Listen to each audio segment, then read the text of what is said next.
Watoto yetu wenye tunajizalia banakuwa wanatutosha presence ya Mungu. Nos enfants que nous avons nous fait sortir dans la présence. Ni kule kwa hiyo wakati tutenda kujishusha mbele ya Mungu wetu. C'est ce moment que nous allons nous humilier devant le Seigneur. Psalm 51 verset 19 inasema, Psalm 151 verset 19. Asema sadaka ya mzuri ile Mungu yako napokea mbele ya macho yake. Il se dit que la belle offrande que Dieu reçoit Ni moyo wa kufunjika. c'est le mot brisé. Twende tufunjike batoto ya Mungu. Oh, brisons-nous devant le Seigneur. Tujifunze kufunjika mbele ya presence ya Mungu. Devons-nous, Seigneur, briser devant le Seigneur. Tujipime kufunjika kabisa ndani ya maisha yetu. Humilier devant le Seigneur. Tupime kufunjika kabisa. Brisons-nous Kwa devant sababu mtu mwenye kufunjika parce que celui qui se hata mkono kama yenye kufunjika parce que la main hapata ivunjaka tena. personne n'aura Lakini kama inakuwa paka nguvu inaanza kuresiste.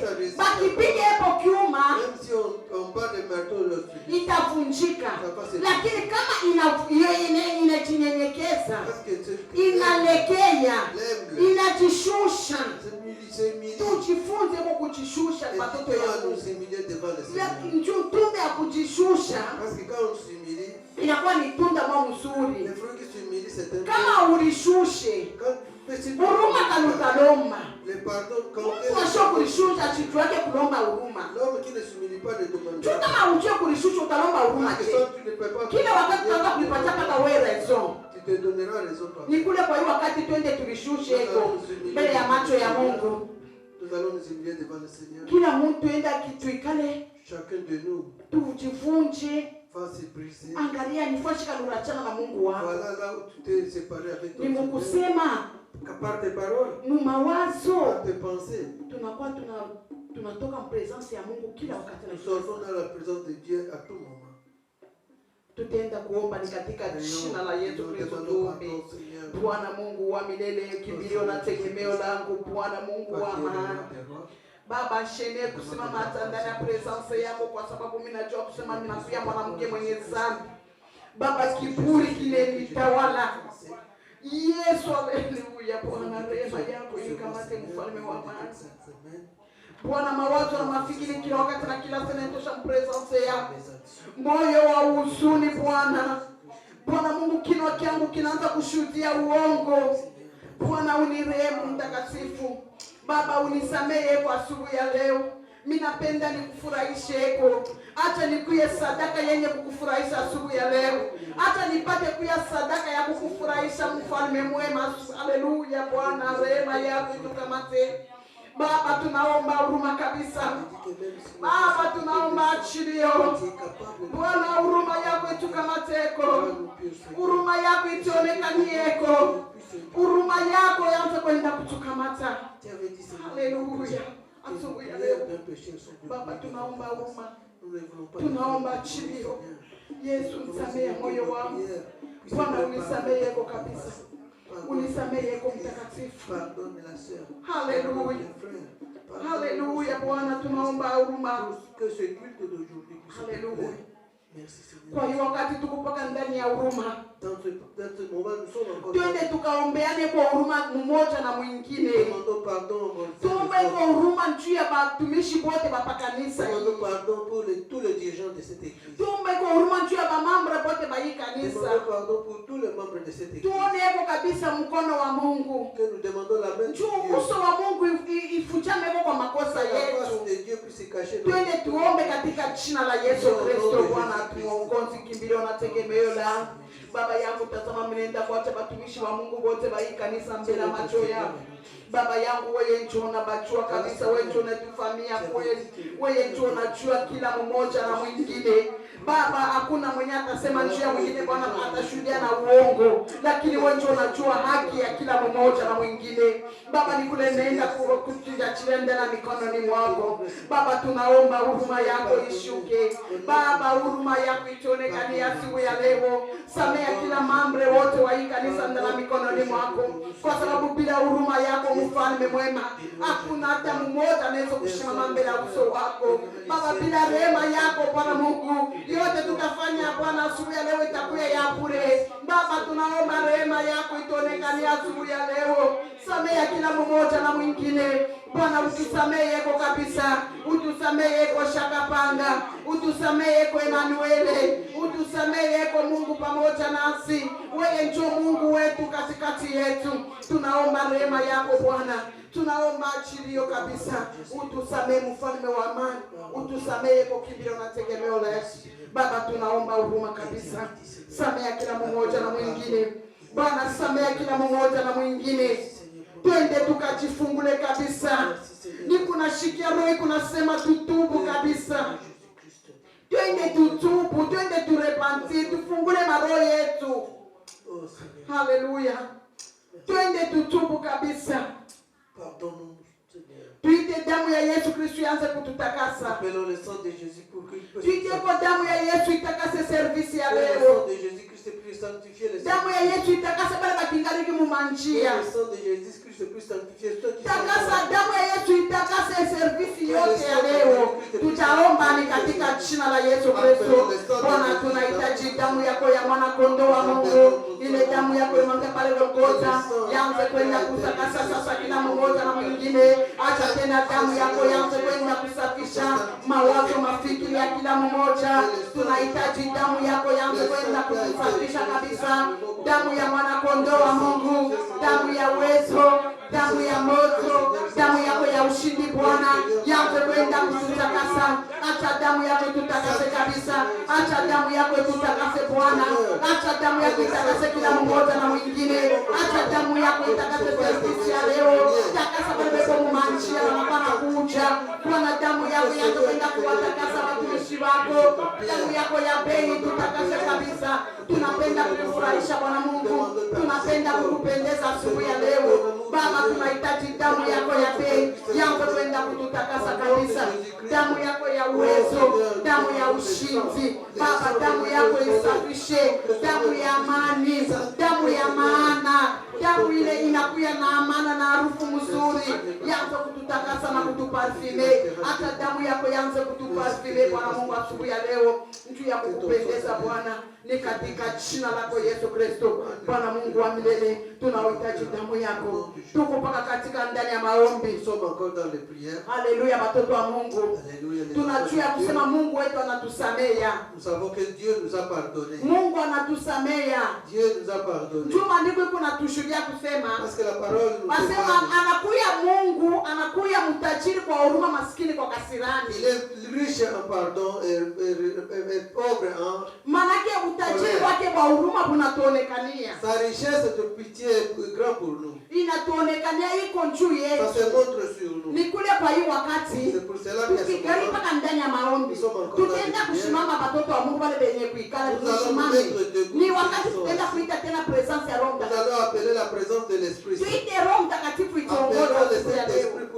Tuite Roho Mtakatifu itufungule. Appelons le sang de Jésus-Christ. Roho Mtakatifu itujaze. Pour que ça puisse nous ouvrir. Ile roho ya moto. Ile roho ya uwezo. Tuite Roho Mtakatifu ya Mungu. Yanze kwenda kutufungula. L'esprit descend sur moi. Alléluia. L'esprit descend sur moi. L'esprit descend sur moi. Alléluia. L'esprit descend. Alléluia. Comme les jours de Pentecôte. L'esprit descend sur moi. Alléluia. Comme les jours de Pentecôte. L'esprit descend.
kutuongoza siku ya leo. Baba, ichikia Roho Mtakatifu yako ishuke na kutuongoza, roho ya ufungulivu, roho ya uvumilivu, roho ya moto, roho ya ushindi. Baba, tunahitaji roho yako kushuka na kututawala asubuhi ya leo. Baba, tunahitaji presence ya roho yako. Acha roho ya kutuongoze, acha roho ya kututawale, acha roho ya kufungulia kila nafsi yoyote kupale hapa katika jina la Yesu Kristo wa Nazareti. Baba, tunahitaji presence ya roho ya ukweli, roho ya mapendo, roho ya ushindi, roho ya neema. Bwana, Roho Mtakatifu yako ishuke na kufungua kila nafsi yote pale hapa, roho ya deliverance, roho ya ukombolevu. Baba, acha roho ya kutujaze, acha roho ya kutuonekanie, acha roho ya kututawale katika jina la Yesu Kristo wa Nazareti. Baba, tunahitaji presence ya roho yako, tunahitaji presence ya roho ya uwezo, tunahitaji presence ya roho ya mapendo, roho ya mapendo, roho ya mapendo, roho ya mapendo, roho ya mapendo, roho ya uvumilivu, roho ya uvumilivu ya kwenda kushuka, roho ya uvumilivu Bwana, roho ya uvumilivu Baba, roho ya uvumilivu mfalme wa amani, roho ya uvumilivu shakapanga. Acha roho ya kuifungua kabisa kila nafsi yoyote, acha roho ya kuitujaze, acha roho ya kushuka na kutuonekania, acha roho ya kuitujaze kabisa, roho ya kufariji mioyo yenye kuvunjika mjina la Yesu Kristo, roho ya kufariji, roho ya faraja, roho ya faraja, roho ya kufariji kila nafsi yoyote. Haleluya, asante Bwana. Haleluya, Mungu wa milele, roho ya faraja katika jina la Yesu Kristo. Haleluya. Asante Roho Mtakatifu. Asante Roho ya Bwana. Asante roho ya uvumilivu. Asante roho ya faraja. Asante Roho Mtakatifu ya Bwana.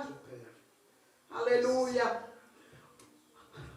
Kwa hiyo wakati à ce moment, mimi najua kusema tumejaziwa na uwezo wa nguvu. nous savons que nous avons déjà le pouvoir de Dieu.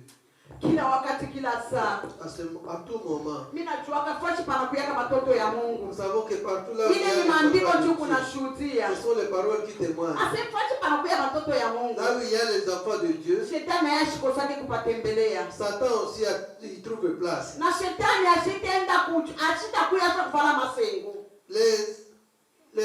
Satan ne viendra pas dans. Ashitakuya kuvala masengo. What is that? Masengo. Oh, l'Esprit de Dieu ne viendra pas sans corne. Shetani. Le Satan ne viendra pas sans corne. Vous n'allez pas le voir venir dans l'église avec des cornes. Quand vous le voyez sur des images ou des films, le Satan,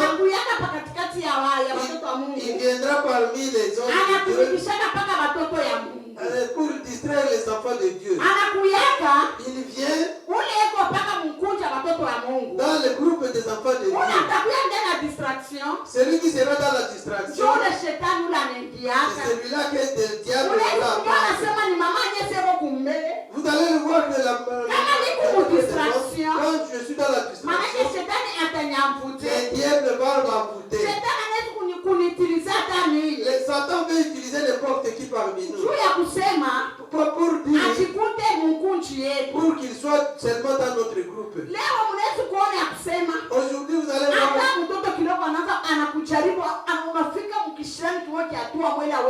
même un petit bébé peut te faire la colère. Il peut te faire une colère, même une grande colère. Parce que le diable peut se mettre dans les compétitions. Et à quel moment le diable va t'embouter? C'est quand tu es dans la distraction. Tu peux dire que tu es dans l'église, mais tes pensées ne sont pas en Dieu. C'est en dehors de l'église. On va te voir que c'est toi. Présentement, ça sera toi, et il va te faire sortir de l'église et toi, on verra seulement le corps. Tirons attention les enfants de Dieu. Même les films que nous voyons, c'est que ça commence à nous enseigner. Quand tu viens et que tu es dans la présence de Dieu, tu ne fais pas ici pour voir les gens. Tu vas te dire, moi je suis seulement dans la présence de Dieu et je viens prier Dieu. Ne viens pas à l'église pour plaire quelqu'un. Pour dire seulement que tu vois mais tu dois chercher Dieu. À ce moment, comme le diable, il ne cesse pas de venir là où il y a les enfants de Dieu. Nous allons le dire. Nous allons nous allons le faire descendre. Nous allons le faire tomber partout dans des pensées. Dans toutes ces tactiques qu'il utilise, nous allons refuser toutes ces tactiques. Dans nos prières, parce que le pouvoir de marcher sur les serpents et les scorpions. Marcher sur tous les pouvoirs des diables. Nous allons nous mettre debout pour prendre la bonne position. Démarre-toi de Jésus, la victoire est certaine. Dans les sangs de l'agneau, démarre-toi de Jésus, la victoire est certaine. Dans les sangs de l'agneau, démarre-toi de Jésus, la victoire est certaine. Dans les sangs de l'agneau, démarre-toi.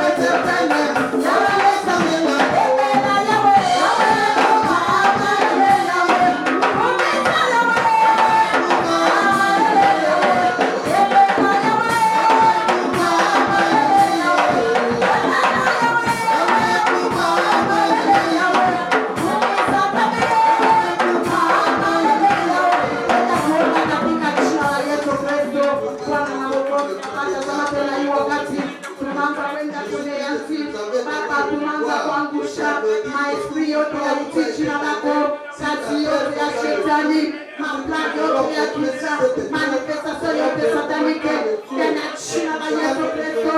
Baba ni kulenda kuneanzi. Baba kuna yote ya shetani. Esprit yote ya blocage. Esprit yote ya blocage. Tunaenda kuiangusha ndani ya jina la Yesu Kristo. Tunaenda kuiteketeza ndani ya jina la Yesu Kristo. Baba tunasema kila kabisa kuna yote ya shetani. Manifestação yote diabolike katika jina la Yesu Kristo. Baba esprit yote ya jina lako. Pepo yote ya bloshi. Puloshi bote. Plan yote ya giza. Puloshi bote. Hakuna na uwezo. Pani pano.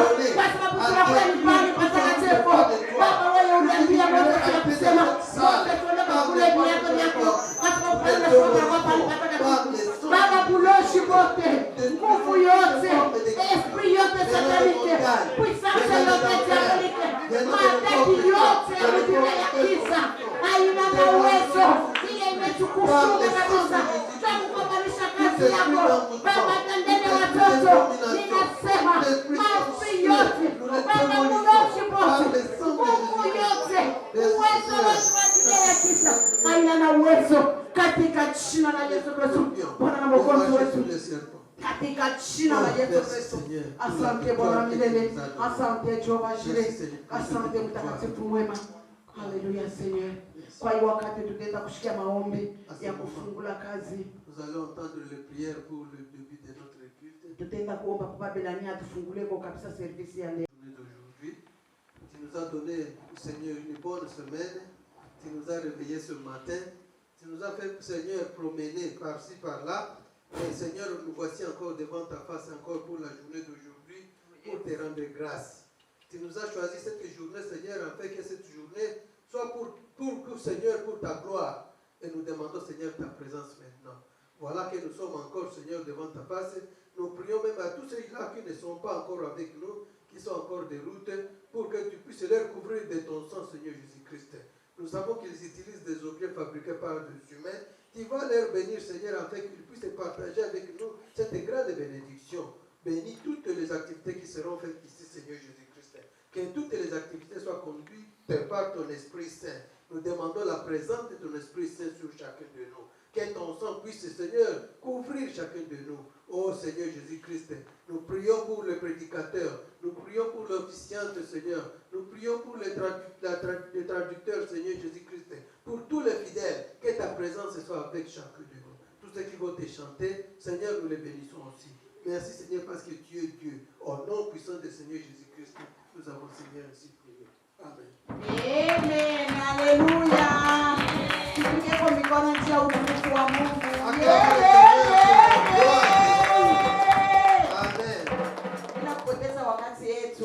Sans perdre le temps, à ce moment,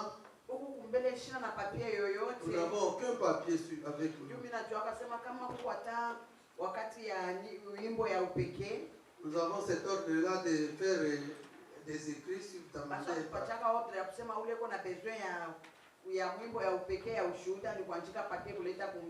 On nous avait déjà dit, si vous avez votre témoignage ou votre chanson, vous devez faire un papier. Mais ici, nous n'avons aucun papier. Nous n'allons pas perdre le temps. Parce qu'il n'y a aucune personne qui a fait ça. Je ne sais pas si on va faire une chance à une personne qui a sa chanson particulière, un témoignage. Oh, merci. Alléluia.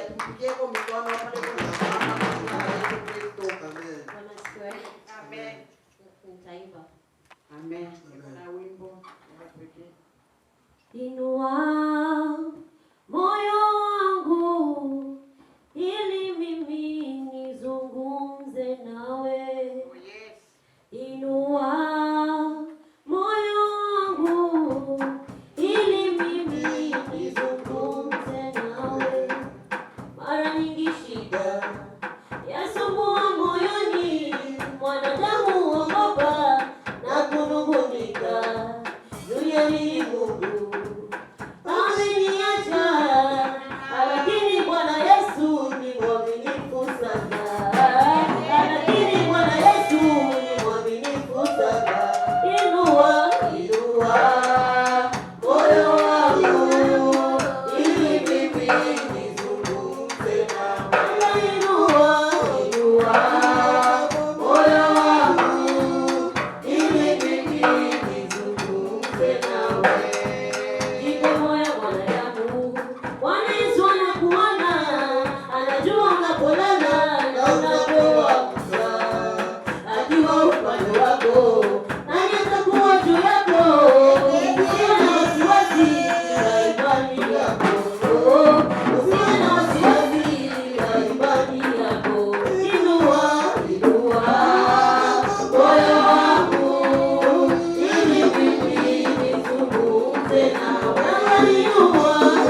mahubiri. C'est une chanson de Ni mwimbo ya prédication. kufariji. C'est une chanson Asema de inua roho yangu.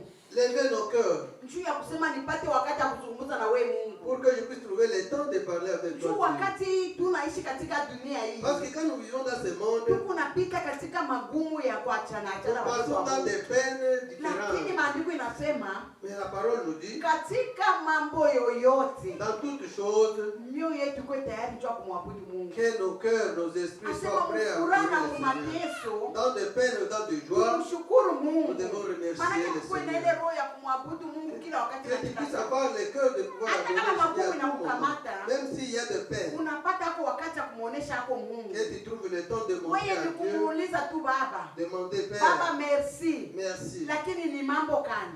Maanake Mungu masikio yake inakalaka wazi kila wakati na Parce kila que Dieu, saa. ses oreilles sont prêtes pour Juu ya nous kushikia entendre. maombi ya watoto yake. Pour entendre nos Lakini prières. masikio ya Mungu inakuyaka yenye kufunga. Masikio ya Mungu inakuwa yenye kufunga. Mais les oreilles de Dieu sont fermées Asishiki yake maombi ya mwenye dhambi. pour celui qui est pécheur. Njoo difference inakuwaka C'est pale. ça la différence. Njoo unaweza kuanza kujiuliza depuis nilianza kuomba. Tu commences à te demander, depuis que j'ai commencé à prier, Hakuna kile kitu unafanyishika. il n'y a pas de réponse, il n'y a pas de suite. Mungu wetu ashina kizuio ndio akushikia maombi yetu. Mais Dieu n'a pas d'obstacle pour entendre nos Njoo prières. hata Biblia kunatuonyesha mwani Pierre ya kusema. Parce que la Bible nous dit dans Asema ribwe ya oro ya mzuri. l'or, le pur or, Ya mzuri. l'or pur, Banaichuyaka ni moto. on le reconnaît dans le feu. Manake moto inakuwa ni ile magumu tu unapita hapo. Le feu, c'est les difficultés dans lesquelles nous Usiona sasa passons. kama unapata leo magumu manake Mungu Ce anakuacha. n'est pas parce que tu trouves les difficultés aujourd'hui que Dieu Ubia t'a abandonné. unakuta leo mshida, leo mimi nakuwa mgonjwa, leo mimi nakosa chakula, leo mimi nakosa, ni manake Mungu Ou tu ananyanya. passes dans des problèmes, dans des maladies, dans des Mungu ashachake aliyo wake. Dieu t'a abandonné. Dieu ne peut pas Ni t'abandonner. maandiko yuko nasema. Ce sont des paroles qui disent. Anasema mtumishi wa Mungu David anasema, David nous dit, anasema depuis nilianzaka kuomba, depuis qu'elle a commencé à prier, siaonaka mtumishi wa Mungu kupatishiwa haya. il n'a jamais vu un serviteur de Dieu Hakuna mtumishi wa Mungu kupatishiwa haya abandonné. malgré magumu, Malgré les malgré difficultés. nini, hakuna mtumishi wa Mungu ashapatishiwa Il n'y haya. a aucun enfant de Dieu qui a été abandonné. Hakuna na haitakuwaka hako Il ne sera jamais, jamais, jamais, il ne na sera abandonné. hatafanyishika kashiaonaka. Non. Ni kule kwa hiyo wakati tuko tuna furaha, À ce moment, nous soyons en joie.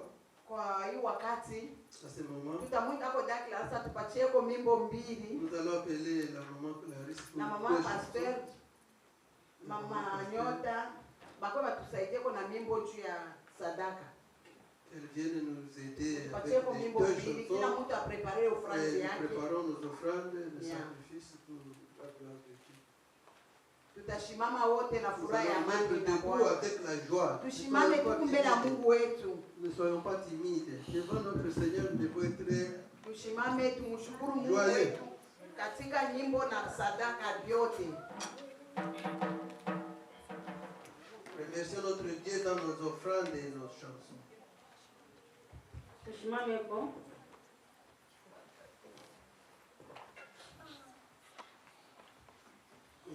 Haleluya. Haleluya. Tunakatala kuimba. Tunakatala kuimba. Unabaki ya Mungu, unabaki ya Mungu, unabaki ya Mungu wa milele milele Baba. Unabaki ya Mungu Baba, unabaki ya Mungu wa milele. Unabaki ya Mungu, unabaki ya Mungu, unabaki ya Mungu wa milele milele Baba. Unabaki ya Mungu Baba, unabaki ya Mungu.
hii wakati tutashikia mama Filo atatombea hapo sadaka.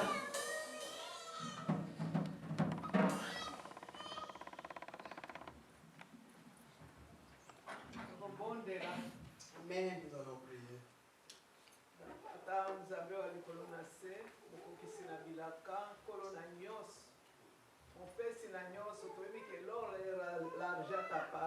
Amen. Alléluia. Mais osenga cannabis eke senye pona obéissance to yeba kofrire pena yo papa. Amen. O to pesa kezalaka muke penza. Mais senye to ebete opesa kabiso ebele. Yango na senye nazali ko yako kumisa yo pe ko remettre bana na nyoso yo kolo na muke wana. Bazwaki po ba pesa yo nzambe. Parce que nazala eliki ayonde kokiko yeisa ngo ebele.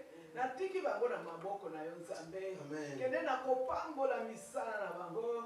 Kende na kopambola bisika bazoelaki. Poete prochainement lisusu bakoka koya kopesa. Papa na ba oyo pe bazangaki. Peut-être d'une manière ou d'une autre, je ne sais pas. Mais papa pambola bango poete prochainement. Parce que kopesa za recommandation. Eutaka epana yo kwete olobina niloba na oko ya ndako ya nzambe maboko pamba te. Haleluya. Nzambe ifoto ya ko honore yo na muke yo tozali kozwa. Amen. Benir bango Seigneur soki bazwa kite ko prochainement ba ya kopesa. Pambola nzambe nanga moko na biso. Pambola bozwi na biso, pambola misala bana na baza kosala. Poete gloire na yo ko komona na lisusu na mukili oyo. Na kombo na Yesu Kristo na bonde libongo. Amen. Amen. Yele. Haleluya ba mama. Ba mama mishishikie vigelegele. Lakini ni siku yetu ya ba mama, lakini mimi nashangaa ba mama tuko baridi kama je. Ba mama tushimame timbeko tu wapacha kwa papa mwimbo moya ya safa. Mushimame ba mama tuimbe kwa tu mwimbo moya ya safa mkuye kumbe. Tuimbe kila siku na Biblia. Tunapenda ba mama mshimame. Ba mama pia ni bosoto yako batari. Mshimame ba mama tuimbe kwa kila siku na Biblia.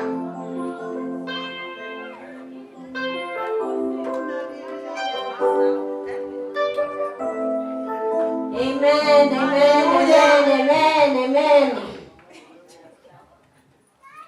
Mama ye ule eko na mikro ikule. Mama na debeba mikro utakulia mkino paka okule mato teto ye baba mama ata oye binze bote okuvina. Eza journée na biso ba mama.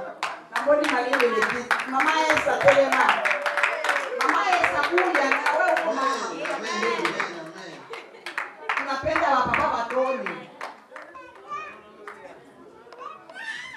Kila siku na Biblia yo, kusoma na kuandika yo, kuimba na kuhubiri yo. Biblia kila siku na Biblia yo, kusoma na kuandika yo, kuimba na kuhubiri yo. Wakristo watubadilike yo. Kila siku na Biblia, kila siku na Biblia yo, kusoma na kuandika yo, kuimba na kuhubiri yo. Wakristo watubadilike yo.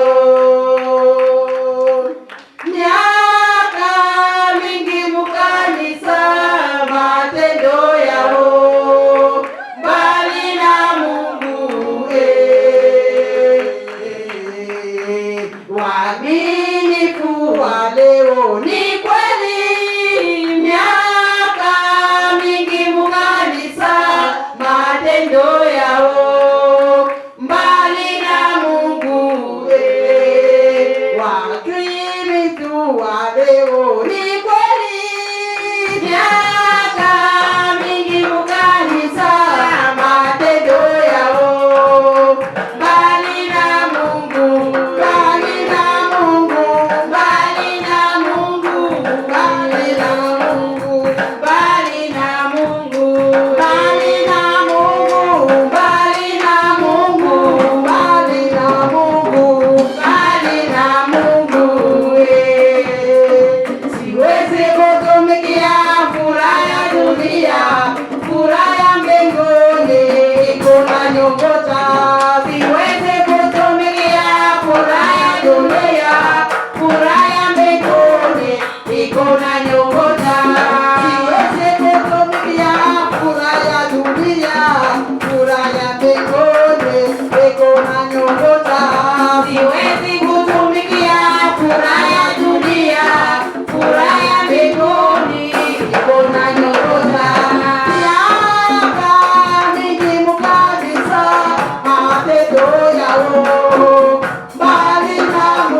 wakati wa kusikia sauti, d'attendre la voix.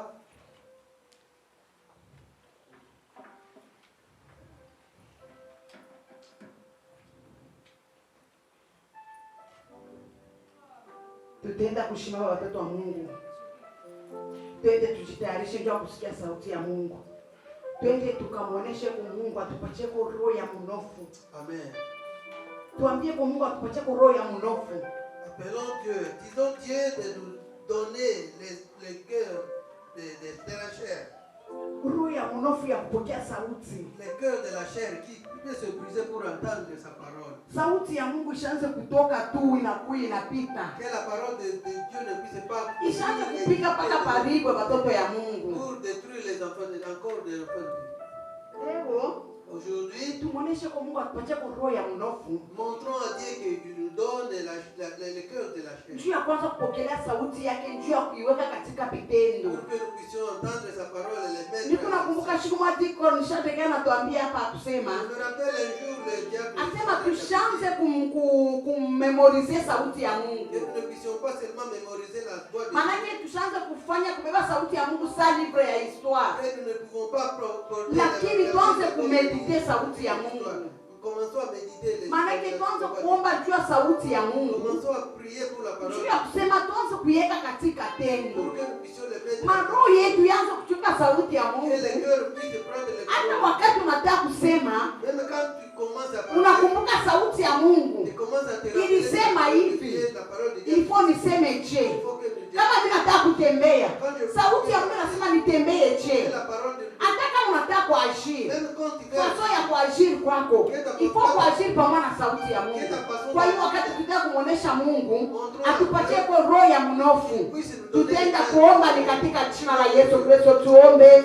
Bwana na Mwokozi, Jehova Jireh, Jehova Rafa, Emmanuel, Bwana wa ushindi, kimbiro na tegemeo letu. Baba yangu, nikunaenda kukuita tena hii wakati Baba, kwa ajili ya sauti yako Baba, wanze kwenda tena kusemezana nasi Baba, utupatie kwa kabisa roho ya mnofu jua kushikia sauti yako, kwa sababu bila roho yako hatutaweza kitu Baba, kwa sababu pamoja na wewe Mungu na pia ni uwezo. Utusaidie kwa Bwana, utusaidie kwa kumbingu juu ya sauti yako, utusaidie kwa Jehova Jireh, kwa sababu mimi najua kusema wewe unakuya Mungu wa uwezo, wewe unakuya Mungu wa mapendo, wewe unakuya Bwana wa ushindi. Saidia kwa kila mmoja na mwingine, utuwezeshe kwa kabisa mfalme wa amani, utuwezeshe kwa hii wakati ya asubuhi juu ya sauti yako, yanze kwenda kutawala hapo Baba, acha tutumikishe sauti yako Baba, sauti yako Roho Mtakatifu yako tupatie roho ya mnofu Baba, tupate kufundisha sauti yako na kuiweka katika tendo, kwa sababu bila wewe roho yako hatutaweza kitu Bwana. Utusaidie kwa utuwezeshe kwa mtakatifu wa amani, tunapenda kabisa kwa hiyo wakati. Asante tena mhubiri wa leo ndani ya mikono ya Mungu. Nous allons mettre les prédicateurs d'aujourd'hui. Mungu aanze tena kumwezesha. Pour que Dieu puisse encore. Mungu tena azungumze pamoja nasi. Pour que Dieu puisse parler avec nous. Tumuoneshe Mungu asemezane nasi kupitia mtumishi wake. Pour que Dieu puisse parler à travers nous. Tutaenda kuomba katika jina lako, jina la Mungu Bwana wetu Yesu. Tuombe Bwana Mungu wa milele, Jehova Jireh. Tunaanza kwenda kuomba kabisa Bwana mfalme wa amani. Jemadari wangu, tunapenda kabisa kusikia tena sauti yako yanze tena kutusaidia Bwana Mungu asubuhi ya leo. Hata sauti yako yanze kwenda kutufundisha, hata sauti yako yanze kwenda kututawala. Ni katika jina lako Bwana na Mwokozi wetu. Bwana utuwezeshe hivyo, kwa sababu utuwezeshe kwa Mungu, utusaidie kabisa, kwa sababu inakuwa ni wakati hapa kusikia sauti. Acha uanze kusaidia kwa mtumishi wako Baba, usiendelee kumtawala, umchaze tena kwa uwezo na utukufu wako Baba, anze tena kutengemeza pamoja nasi, ni katika jina lako Yesu Kristo na Mwokozi. Mtakatifu, mtakatifu, Mungu wa mapendo na amani tele Baba, tazama inakuwa ni wakati yako ya kusikia neno lako Baba yangu. Maandiko kwa kunasema wakati wewe Mungu unakuwa unazungumza dunia nzima ikale kimya. Ni kule Bwana tunaanza kuikala kimya kabisa, kwa unakuacha kabisa peke yako Mungu, anze kwenda kusema kupitia mtumishi wako ule ulitayarisha asubuhi ya leo Baba yangu. Maandiko kwa inasema Baba, vyote ile mtumishi wako atasema Bwana ipate kwa ya kutoka kwako Baba. Acha sauti yako itusaidie, itufundishe, itujaze, ituonekanie, tupate kuifunda na kuisikia na kuibeba na kuiweka katika tendo. Baba, tunaacha mtumishi wako ndani mikononi mwako. Roho Mtakatifu yako yaanze kumjaza, roho ya moto yaanze kumfungula, Roho Mtakatifu ya uwezo imtawale. Ya Bwana, semezana naye naye asemezane nasi Baba, na hata sauti yako yaanze kuhubiriwa katika huru yako. Ni mjina lako Yesu Kristo Bwana Mwokozi tunaomba hivi, amen. Haleluya. Tupigie kwa mtumishi wetu mikono. Yelelele. Ninaona mhubiri. Yelelele. Bwana asifiwe. Amina. Sasa mwenye alikuwa msimamizi atakuwa interpret. Haleluya. Na mwenye alikuwa interpret atakuwa mhubiri. Bwana asifiwe. Amina. Msatono kante mwenye. Haleluya. Gloire au Seigneur. Amen. Bwana asifiwe. Atotwe. Naona kuna wale wanalala. Tupepeane kama tuko pamoja. Asimwanamoni lokola ba misusu balali. Tola musamaboko. Nikiona unalala Saluer la présence de notre Seigneur. nikiona unaanza sinzia na kusimamisha. Papa alobisoki na moni olali na kotele misayo. Na sifanyi makosa sababu huko kanisani upashi la. Wana na sali peshete pona ozola na eglise. Uliacha kitanda nyumbani, asudi hapo Asutiki bandako na mbali na biso na ndako. Hapa si fasi ya kulala. Awa to ezae place ya kulala te. Kilala hapa ibilisi atakuwa pamoja na wewe. Soki olale awa satana akozala nayo. Na hatupendi ibilisi akuje kwa Na biso tolingi ke satana asala katikati na biso kolekela yo. Mama alisema kuna ibilisi anakuja kati ya watoto wa Mungu. Mama alobi ayebisi biso ke satana ayaka kaka esika bana Nzambe bazalaka. Na hiyo ni kweli katika Biblia ile ukisoma ile Joshua mlango wa sura ya 2:1.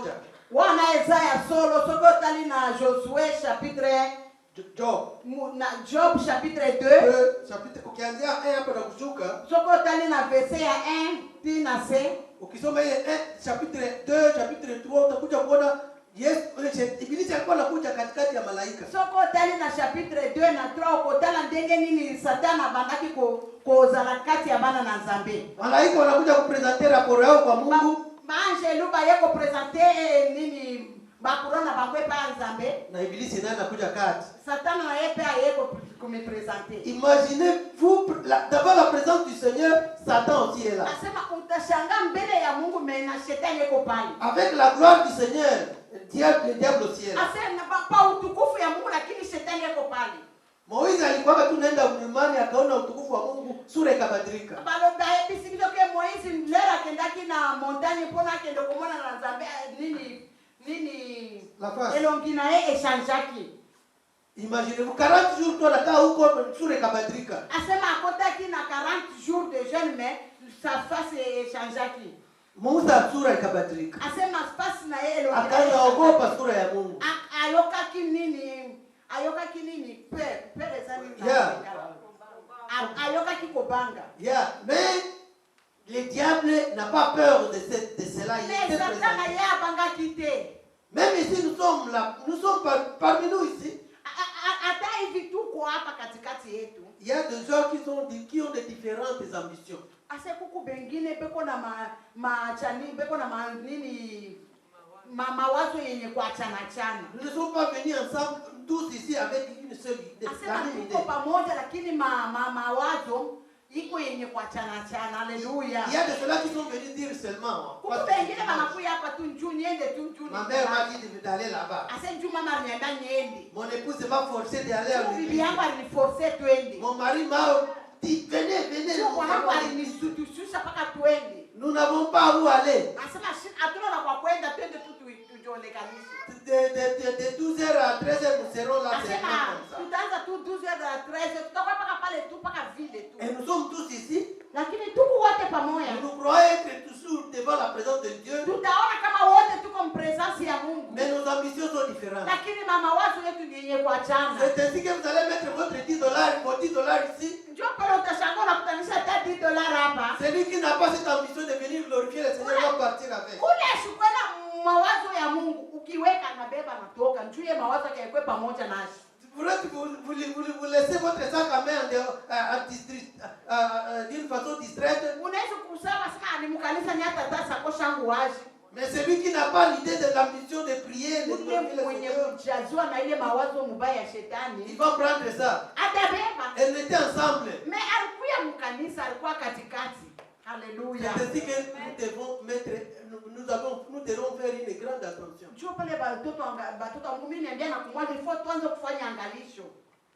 Tutaenda kusoma maandiko yetu. Tunataka kuongea kuhusu uwale. Asema tunataka kujiuliza tunaenda wapi?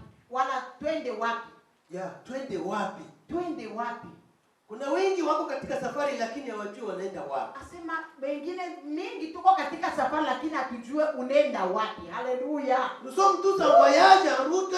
Asema wote tuko kwenye safari mbarabara. D'aller au ciel. Juu ya kwenda kumbingu. Mais il y a de ceux-là qui la grande partie ne sait pas où aller. Lakini wengine abajue kwenda wapi. C'est comme l'enfant. Ikusa mtoto. Je peux poser la question à mon enfant. Pourquoi tu viens à l'église? Vous allez voir tant de différentes réponses. Et même si j'avais le temps, j'allais demander à chacun de nous. Je devais commencer de ce côté de pourquoi vous venez à l'église. Vous verrez qu'il y aura de différentes réponses. Il y a un qui va me dire non. Depuis la naissance, ma maman m'a amené à l'église.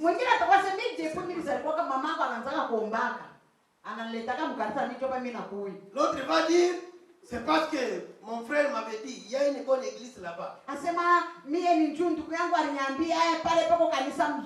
Mais où aller? C'est ça la question qu'il va se poser. La question que nous devons nous poser aujourd'hui, où aller? Après notre vie ici sur terre, où est-ce que nous allons partir? Où irons-nous après ce moment favorable d'être ici sur terre? Lisons dans le livre de Jean. Jean 6. C'est lui qui a une autre traduction anglaise. Moi je vais lire en français, Swahili. Jean chapitre 6, 66, 69. Jean sura yake ya 6 mstari wa 66 mufika mpaka pa 69. Jean, livre de Jean. Jean. Johanna. Jean chapitre 6, 66 jusqu'à 69. Amen. Bible read in English. Amen. John 6, verse 66 to 69. Yes. 66 said, after this, men of disciples turned back and no longer walked with him. 67.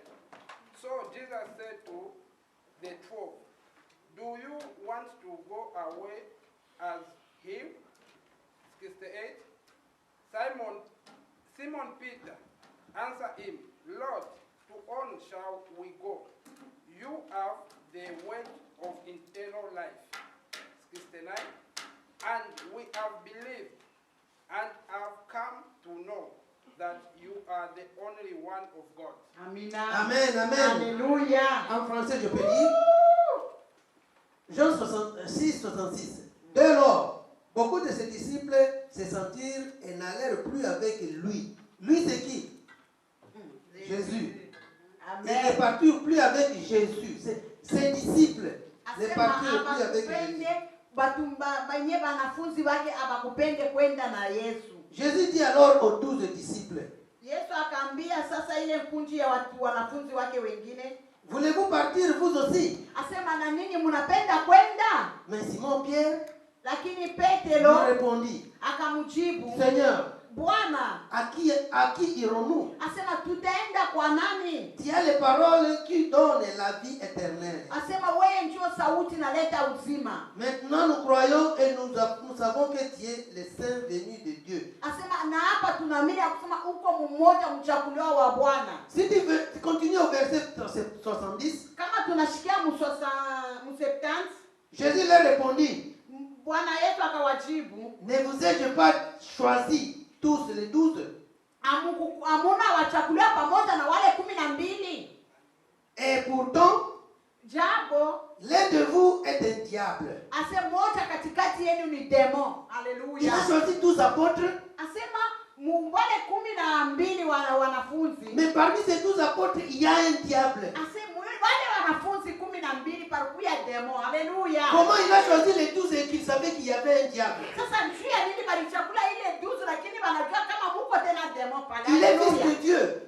Alikuwa ni mtumishi wa Mungu, alikuwa ni mtoto wa Mungu. Il était dirigé par l'Esprit Saint. Alikuwa anaongozwa na Roho Mtakatifu. Mais il avait choisi les 12. Lakini yeye ndio alichakula ile 12. Sachant que parmi ces 12, il y a un diable. Mais anamjua ya kusema mwile 12 Yesu, yeye pekee Yesu alichakula lakini panakuwa na demo. Les gens peuvent se demander pourquoi il a choisi ces diables. Watu tunaweza kujiuliza sasa njia nini alichakula tena peko demo. Il y a un jour où ma fille m'avait demandé, papa, qui avait créé les diables? Asema siku ingine watu wanajiuliza baba, nani aliumba shetani? Et les diables aussi ont des os comme nous. Na yeye kuna mikulu sashi.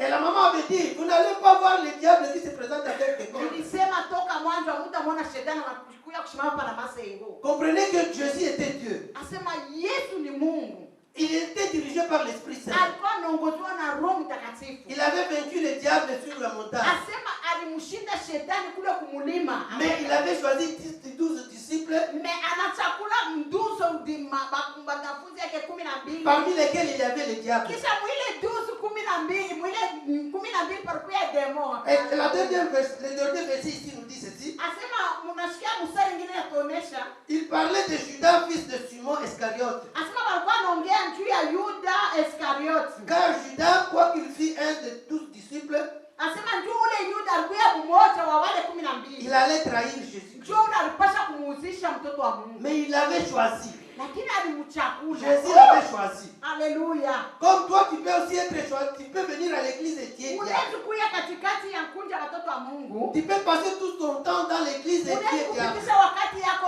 yote mkanisa. Parce que tu ne sais pas où aller. Njoo aujue kwa kwenda. Tu ne sais pas ce que tu fais dans l'église. Aujue kile unafanya mkanisa. On te prêche et tu ne comprends pas ce qui se dit. Anakuhubiri aushikie. Les paroles viennent d'une oreille et sortent de l'autre. Sauti inaingia inatoka. Parce que tu n'es pas de la même concentration que les autres. Hauna pamoja, uko pamoja mkunji lakini mawazo haina pamoja. Et vous savez que le diable, Judas Iscariote avait trahi Jésus après la Sainte Seine. Na Yuda alimuzisha mtoto wa Mungu after ile mkate ile nani?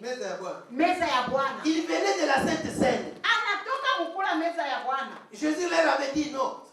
C'est lui avec qui je vais plonger mon pain ici. Asema kwa ule mtu utachanga naye mkono pamoja. Et c'est lui-là qui veut me trahir. Asema njoo ule atanyuzisha. Si Judas était malin, kama Yuda alikuwa mkalamushi watoto wa Mungu, il pouvait dire non, comme on m'a déjà su, il connaît déjà. Hapa bantu bananivumbula acha tu ni. Comme il connaît déjà ma mission, sababu bananivumbula, je ne vais rien faire. Ni biache tu. Mais parce qu'il avait déjà endurci son cœur, lakini sasa alikuwa na ile moyo mgumu watoto wa Mungu. Dieu avait pris le cœur de Pierre. Anakuwa na ile moyo ya ribwe. Ce n'est pas le cœur que maman demandait, le cœur de la chair. Asema Yesu kwa na ile roho tuliomba hapa ya roho ya mnofu ya. Dieu avait endurci son cœur pour qu'il puisse continuer de sa mission. Lakini Mungu alimfanya moyo yake na kupaka mgumu na kwa kama ribwe. La parole nous dit que tous ceux qui sont conduits par le Saint-Esprit sont les fils de Dieu. Asema maandiko kuna tosha sebale wote wanaongozwa na roho ya Mungu ni watoto wa Mungu. Mais il arrive des fois que le Saint-Esprit cesse de nous communiquer. Lakini kuna kwa sababu unashangaa Roho Mtakatifu haikuzungumzie tena. Après des avertissements, même fois, kisha imanakwambia acha aupe. L'Esprit de Dieu va te dire non, ne partez pas là-bas. Roho Mtakatifu anakwambia shimama, usifanye kile. Ne faites pas ceci. Usifanye kile. Première fois. Mara ya kwanza. Deuxième fois. Mara ya pili. Troisième fois. Mara ya tatu. 10 fois. Mara 10. Tu continues à les faire. Wewe ukupaka nenda mpaka finalement le Saint-Esprit va cesser de vous communiquer. Asema Roho Mtakatifu haita kuzungumzia tena. Parce qu'il saura que c'est en vain de te communiquer. Manake inakuja ni kwa bure, roho haitafanya tena kazi ndani yako. Où aller? Unaenda wapi? Où allons-nous? Tuende wapi? Mais Pierre avait découvert qu'il n'y a pas d'autre voie. Il n'y a pas où ils peuvent aller contrairement de Jésus-Christ. Petero ye alijua kusema hakuna kwingine kwa kwenda. Ces disciples ici qui sont partis. Je demanderai, c'est un devoir que peut-être je vais donner à chacun de nous. Au moins, à la maison, lisez tous les chapitres, lisez tous ces chapitres de la 6.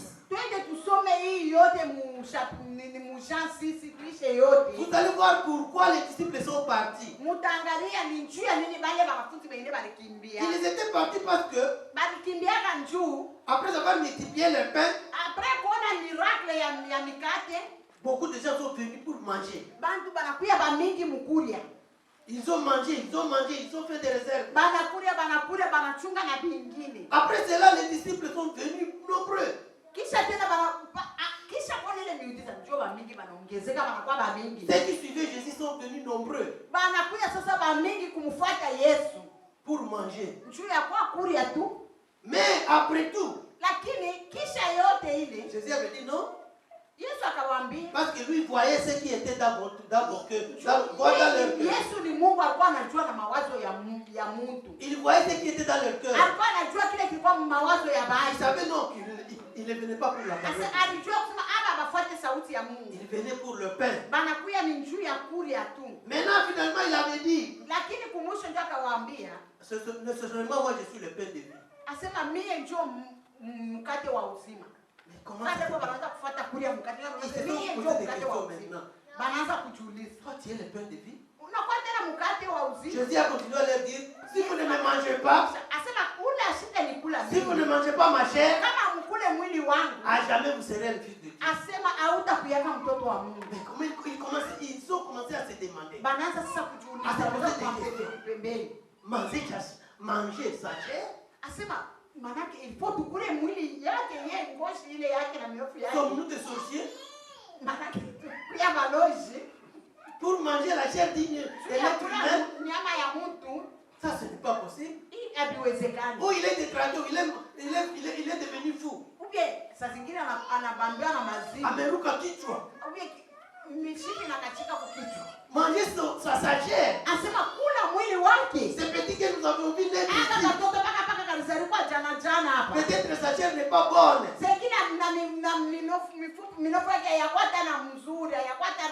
Comment les tuer et manger sa chair? Parce qu'il ne savait pas de quoi il parlait. Tu peux venir à l'église 1100 ans. On te prêche chaque jour. Et tu ne sais pas ce que tu ne changes pas. Mais les mamans nous ont chanté ici. Tous les jours avec ta Bible. Et moi j'ai porté de l'autre côté de l'église. Ma première église mère. Nous avions une grande Bible comme ça. Il y a même des pages, des chapitres qui ne sont pas dans la nôtre. On portait cette Bible comme ça. Mais vous allez avec cette Bible chaque jour à l'église. Mais tu ne sais pas ce qui est écrit. On te prêche toujours dans cette Bible. On te donne des versets bibliques à méditer, à mémoriser. Mais après l'église, c'est fini. Après qu'on ait dit seulement Amen. Allons-y après de Christ. Toutes les paroles sont effacées. On oublie tout ce qu'on avait dit. Alléluia. Où allons-nous? Jésus leur a posé la question aux disciples. Les autres sont partis. Comment avec vous autres? Mais le Saint-Esprit est venu à Simon Pierre. Rappelez-vous que c'est les Pierre aussi qui avait dit, qui avait connu qu'il était Jésus.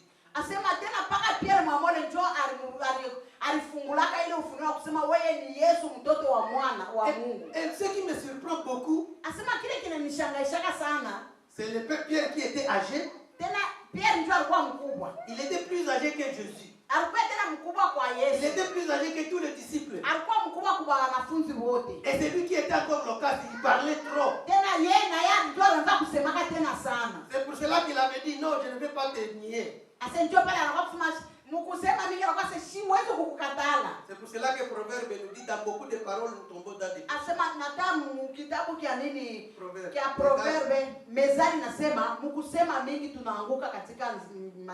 Pierre parlait beaucoup. Et dans ces paroles-là, il était béni. Il avait dit, moi je ne vais pas te nier. Mais finalement, il avait nié. Dans ce verset ici, dans ce chapitre ici, Pierre est reconnu maintenant bien. Bonne personne. Il avait dit non, où aller encore? C'est toi qui as la parole de vie. C'est toi qui as la parole éternelle. Pour la vie éternelle. Les autres disciples n'ont pas découvert cela. Mais lui, Pierre avait découvert. Rappelez-vous comment Jésus l'avait appelé Satan. Il a appelé Pierre Satan.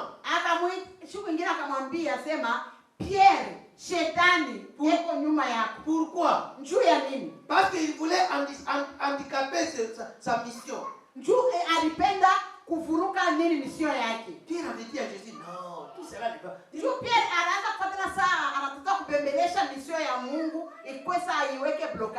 Quand Jésus leur parlait, non, je vais quitter ce monde, je vais souffrir, je vais faire ceci. Pierre avait dit, venez dire non. Non, Jésus, non. Tout cela ne va pas arriver. Rappelez-vous encore que c'est Pierre qui avait les couteaux. Il avait dit à Jésus, voulez-vous que je coupe l'oreille de ce monsieur? C'est le même Pierre. Est-ce que Pierre savait où il allait? Lui, malgré qu'il faisait tout cela, il était malin. Il savait ce qu'il faisait. Rappelez-vous de ce que nous avions fait la semaine passée.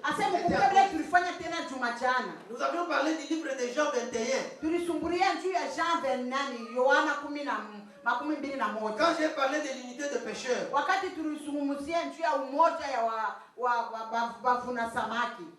Pierre aussi était là-bas. C'est lui encore qui dirigeait ce groupe-là de pécheurs. Parce qu'il savait où il allait. Vous savez quoi? Dans ce chapitre-là de Jean 21, quand Jésus les avait apparus devant les pécheurs, personne ne l'avait su. Personne ne l'avait su. Même Pierre, qui était plus âgé, qui était tout près de lui, ne le savait pas. Et encore il était nu. Parce qu'il est rentré à la pêche. Après la mort de Jésus, quand il avait vu tout était terminé, il dit, oh,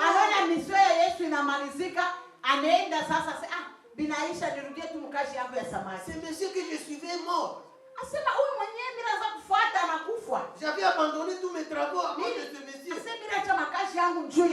Et il disait qu'il va nous faire ceci, cela. Je laisse tout ce qu'il m'avait dit. Je vais aussi à la pêche. Et les autres vont dire, non, on te suit aussi. Parce qu'on te suivait. Ils sont partis avec Pierre. Mais Pierre, quand il avait vu Jésus, quand Jean avait dit, oh, quand il a vu péché de ce côté, ce petit Jean, c'est Jean ici, parce qu'il était l'ami de Jésus, et il était encore de la même famille de Jésus. Ceux qui étudient la Bible disent qu'il était cousin de Jésus.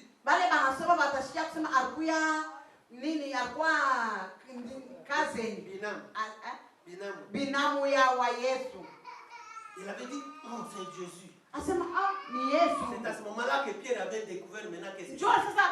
Petro na yeye sasa akashtuka. Mais dans ce que nous avons lu ici, Lakini kwa hii tunasoma hapa, où aller? twende wapi? Les disciples leur avaient dit, Jésus leur avait dit aux disciples, allez aussi comme les autres. Yesu akawaambia kwa wanafunzi wale walibaki asema na mwende sawa wengine. Mais Pierre avait dit, nous ne pouvons pas aller. Petro akamwambia hatuwezi kwenda. Akamjibu Yesu, sisi hatuna, twende wapi? Hatuna kwa kwenda. Il y avait une autre fois où j'avais parlé de la décision. Ase kurukuyaka tena tulile tulizungumzia kanjua ya kubamba nini? Kubamba decision. Vous savez, les psychiatres, ceux qui étudient les mémoires de l'homme, ils nous disent que nous faisons la décision par jour, peut-être 300.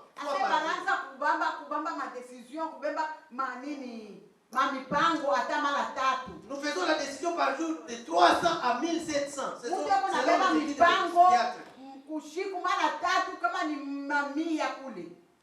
Parce que se réveiller, c'est une décision. Manger, c'est une décision. Aller à la toilette, c'est une décision. S'asseoir, c'est une décision. Continuez à compter toutes ces décisions, vous allez voir que peut-être vous avez déjà jusqu'à cette heure ici. Depuis que tu t'es réveillé jusqu'à présent, peut-être tu as déjà choisir aussi Jésus, c'est une décision. Aller avec Jésus-Christ, c'est aussi une décision. Pierre avait dit, où aller encore? Et toi, c'est toi qui as la parole. Il s'était décidé comme ça. Mais les autres ne savent pas décider comme ça. Ils vont là où ils veulent. Ceux qui sont conduits par la chair, ils se conduisent par la chair, ne savent pas prendre de bonnes décisions. Dire non, oui ou non. Vous savez que dans notre vie chrétienne, il y a une bonne valeur dans la prise de décision.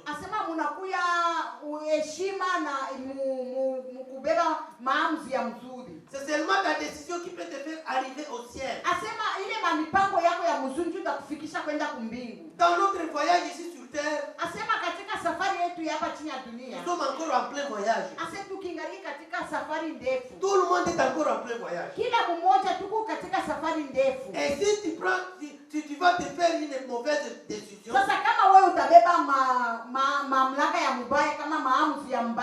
cette décision va te dérouter, va te dévier de la voie de Christ.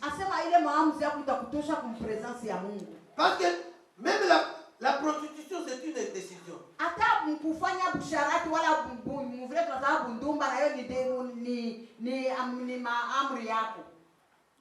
La femme va se dire aujourd'hui parce que je manque ceci.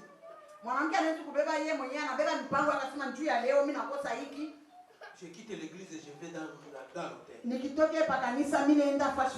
Qui avait fait cette décision pour toi? C'est toi-même qui avais fait ça.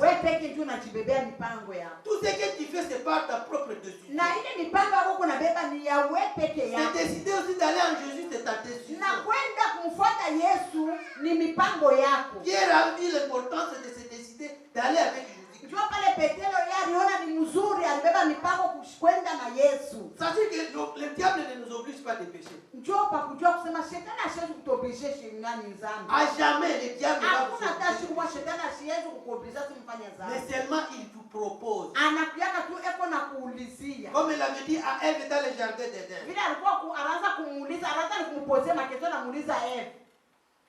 Et Ève avait vu que ce fruit était bon pour manger.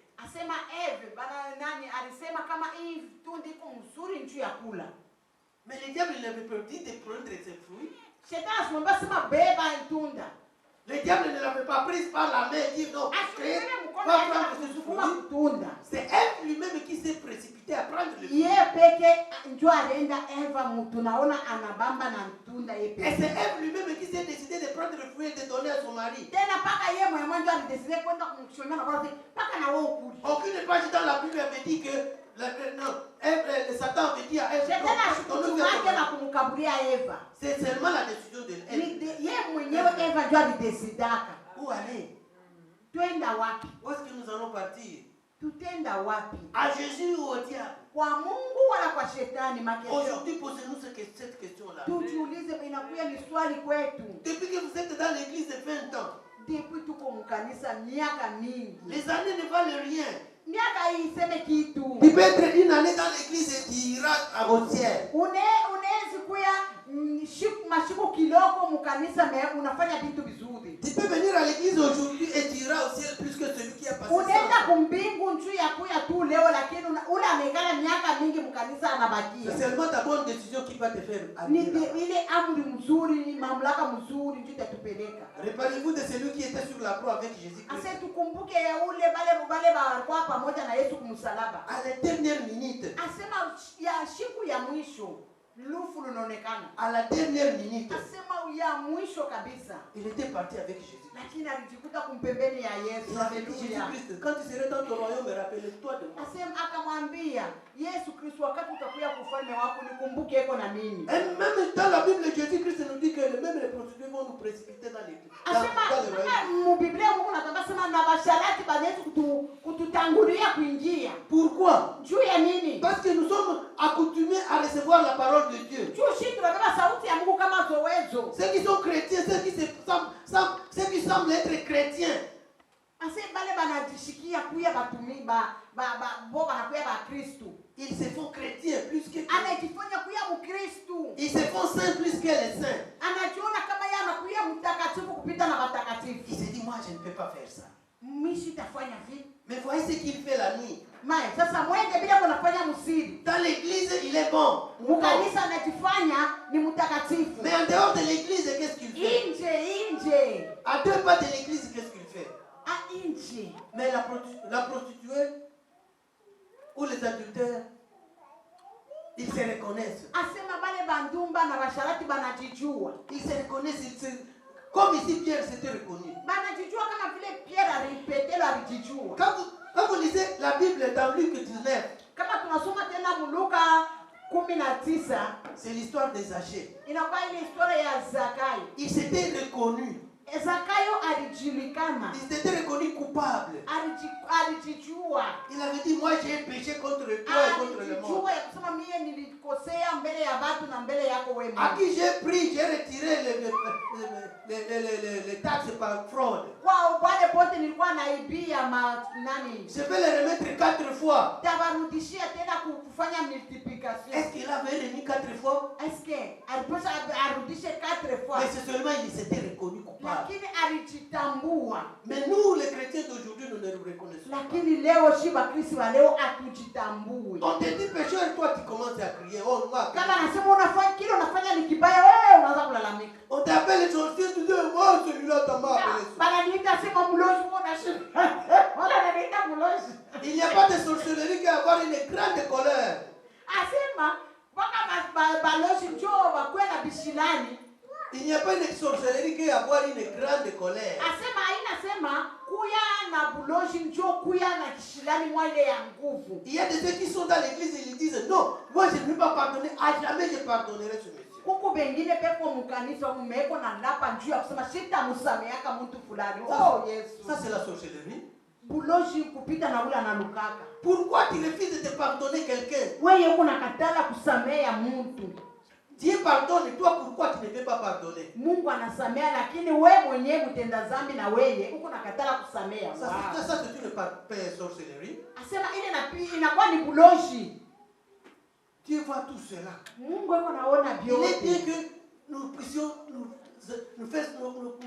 nous faire des introspections. Asema iko mzuri tuanze kufanya angalisho na kujiangalia. La parole nous vient pour aujourd'hui pour que nous puissions nous faire des introspections. Sauti ya Mungu inakuja juu ya kutujiangalie. Si Dieu venait aujourd'hui, où est-ce Kama que tu Mungu iras? anakuja leo, Où est-ce que tu iras? tutenda wapi? Tu iras au ciel ou tu iras à l'enfer? Tutenda wapi? Utenda kumbingu wala utenda mule mwadezi? Sachez que ces 2 lieux se trouvent maintenant. sont là. Il y a la terre et il y a le ciel. Il y a les moutons et il y a les brebis. Sachez que les jugements viennent. Où aller? Zaché s'était reconnu coupable. Dans même le Luc 15. Il y a aussi l'histoire là de cet enfant prodigue. L'enfant prodigue s'était connu coupable. Il marchait.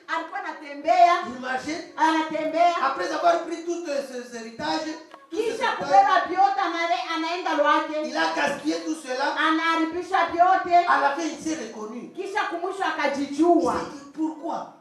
Les enfants de mon père mangent beaucoup. Mangent bien. Mais moi je mange avec les cochons. Vous savez manger avec le cochon c'est quoi? C'est manger avec le péché. Toi tu es dans l'église et tu fais les choses que les pécheurs font. Tu as un pied dans l'église et un pied au et rappelez-vous que la révélation nous dit que si tu es tiède, tu seras vomi. Révélation 3.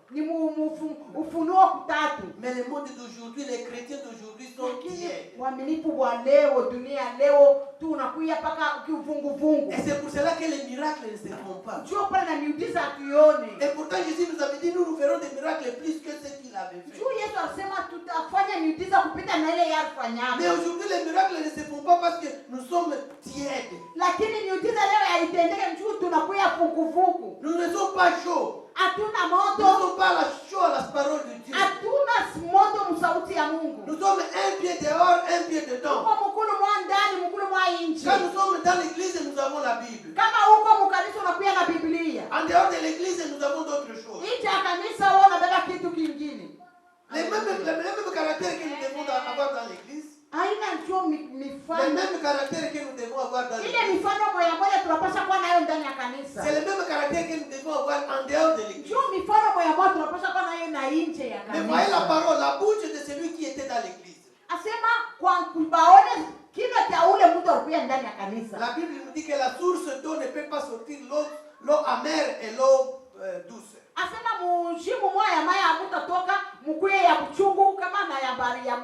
Une même source ne peut pas faire sortir une eau douce et une eau amère. Comme un arbre aussi ne peut pas produire, un oranger ne peut pas produire un citronnier. Un citron. C'est impossible. Oh, tout cela sont des fruits, mais différents fruits. Comme nous sommes ici tous dans la même église, mais il y a des différentes formes de gens.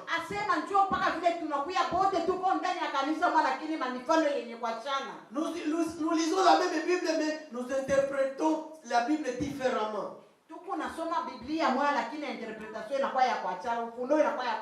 Il y a des voleurs qui sont parmi les chrétiens. Il y a ceux qui volent même ceux qui volent ce qui est réservé à Dieu.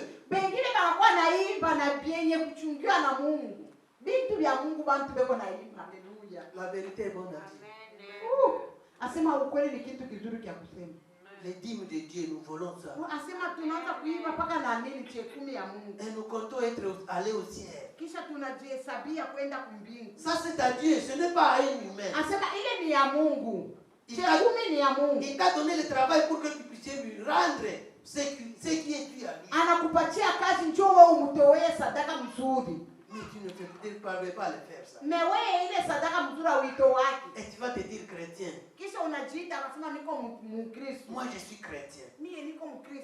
J'ai parlé de la colère. Je parlais de l'adultère. Je parlais du vol. Il y en a beaucoup. Il y a la jalousie. Il y a la haine parmi les chrétiens.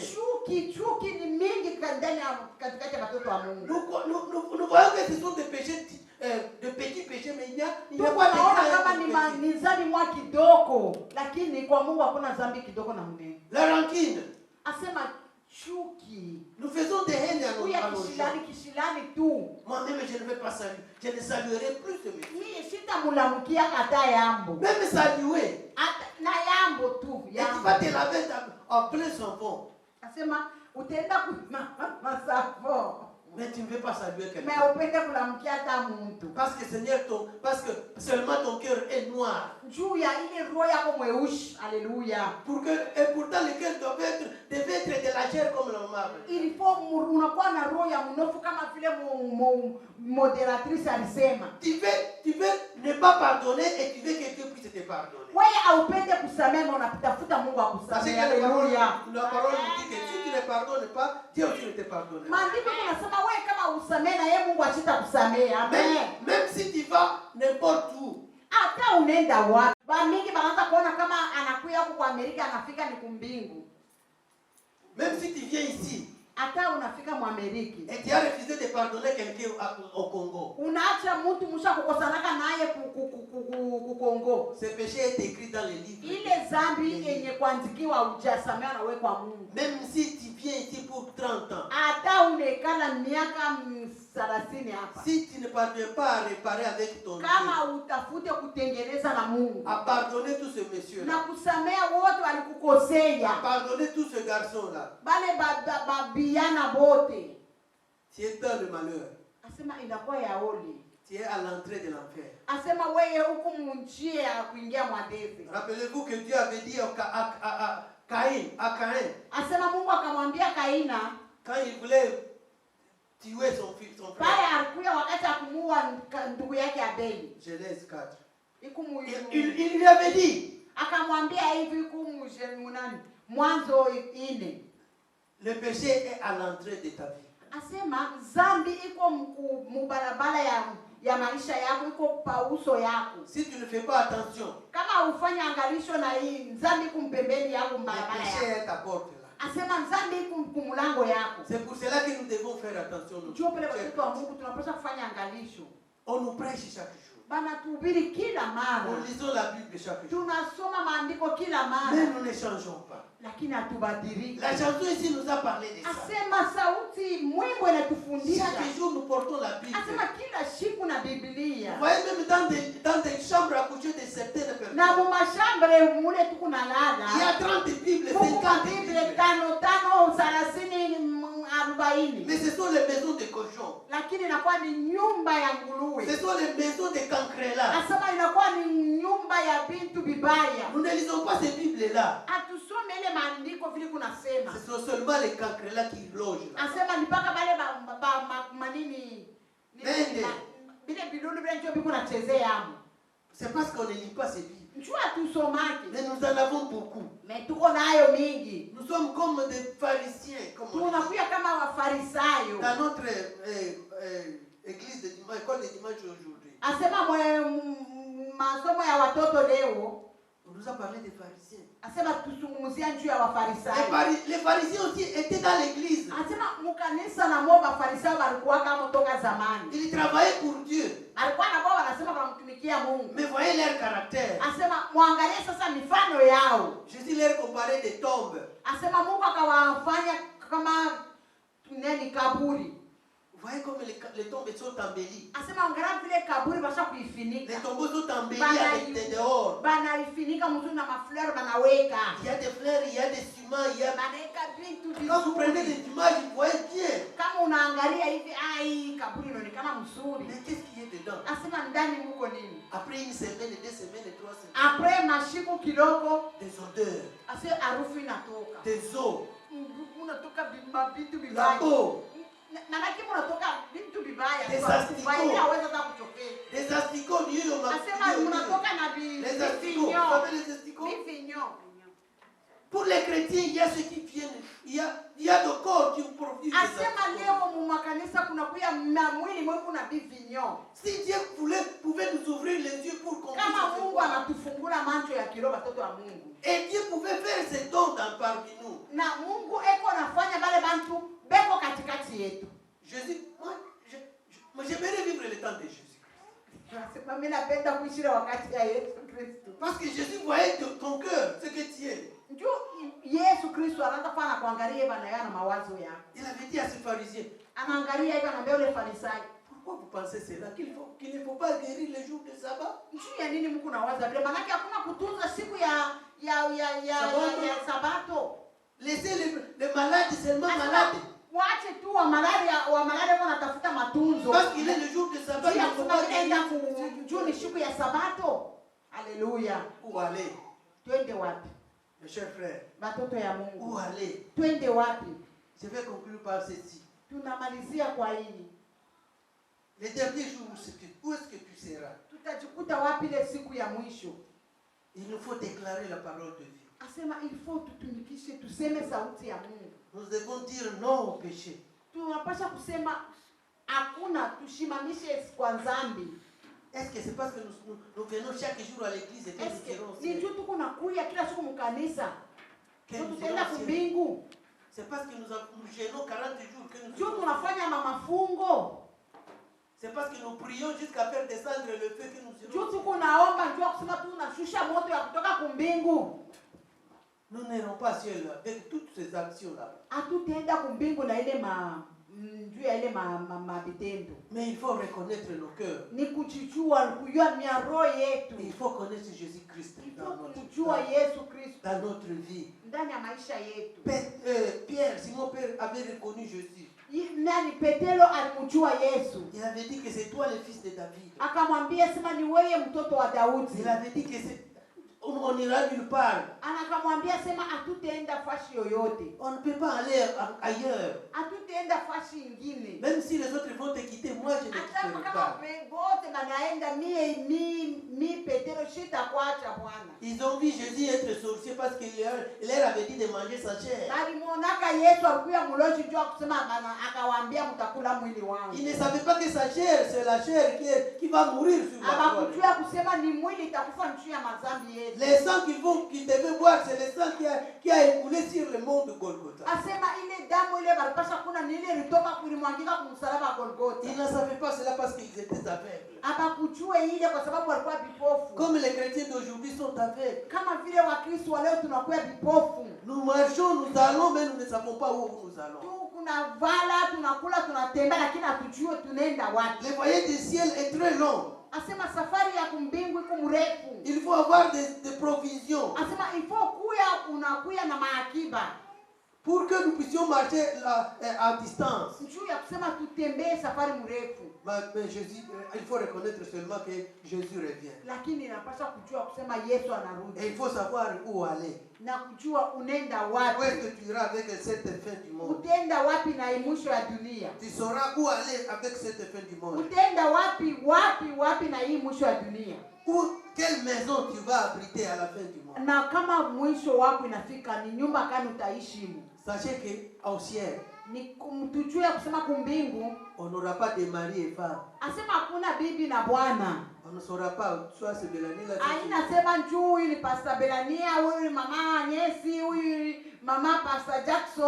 Nous aurons des corps spirituels. Plus question de pasteurs et des évêques.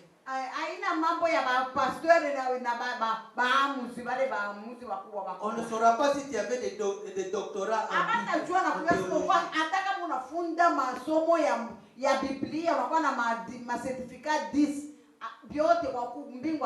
Je n'aurai pas à dire à Jésus-Christ, non, je prêchais. Il te dira, non, je ne te connais pas.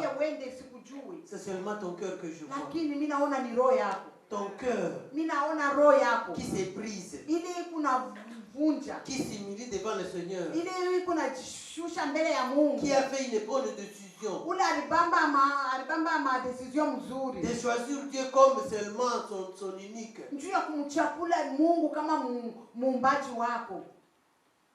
Jésus avait dit cela. Il avait choisi Dieu pour toute sa famille. Il avait dit, moi et ma famille, nous travaillons. Moi je peux dire, moi et ma famille va travailler pour Dieu. Mais mes enfants ne vont pas choisir cela. Batoto yangu bo abachakule hii. Parce que c'est personnel. Njoo ni ya upekee. Les saluts est personnel. Asema wokovu ni wa upekee. Je ne vais pas venir à l'église et qui va nous faire entrer dans les cieux. Asema kuya mukanisa ina njoo kutatupeleka kuingia Ce n'est pas parce que tu es venu à l'église à 7h unafika hapa 6h njoo utaingia mbingu. que tu vas aller au ciel. Njoo utaingia kumbingu hakuna. Tu iras au ciel devant nous quand tu te prépares mieux avec ton cœur. Asema utaingia kumbingu wakati utatayarisha moyo wako vizuri. Mon dernier fils, le petit là-bas, cette semaine.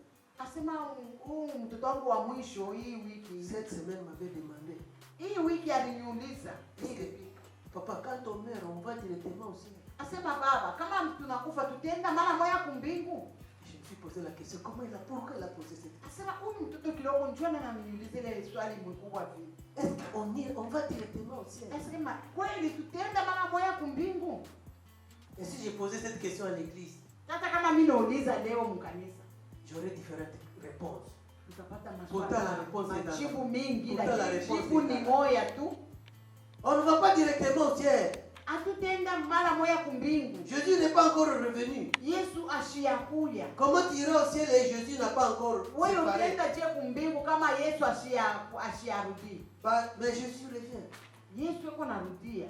Le ciel est préparé pour ceux qui sont déjà prêts. Asema mbingu ni yenye kutayarishwa kwa wale wenye kujitayarisha. Ceux qui ont fait travailler leur cœur. Bale balitayarisha nyoyo yao. C'est cela que Jésus parlait dans Jean 14. Ndio pale Yesu alikuwa anasema ndani ya Yohana 14. Je vais au ciel pour